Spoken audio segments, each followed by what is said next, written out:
If you are looking for an awesome leaf blower, you are going to want to check this out. The brand did send me this to do this review. You get this whole, I'm going to show you exactly how it works, don't worry. You get these 3 pieces. Right like that. You'll see over here is a good example. Just super powerful. And that was only on 4, so we take it up to 5. You'll just see it just blows everything away. Can't wait to use this when the leaves come. If you're looking for a great leaf blower, definitely check this one out. 1, 2, 3. You literally just put them together. Super easy. Put them on here. Twist. It comes with 2 batteries. So you'll get 2 batteries and you'll also get a charger.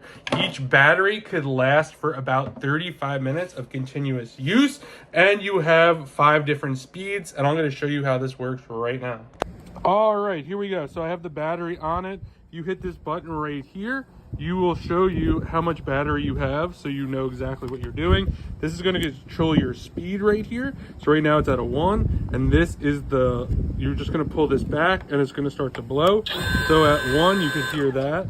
So it is really powerful. I use it at speed 4 or 5. So you'll see here at 4 or 5, you'll see all the stuff blowing.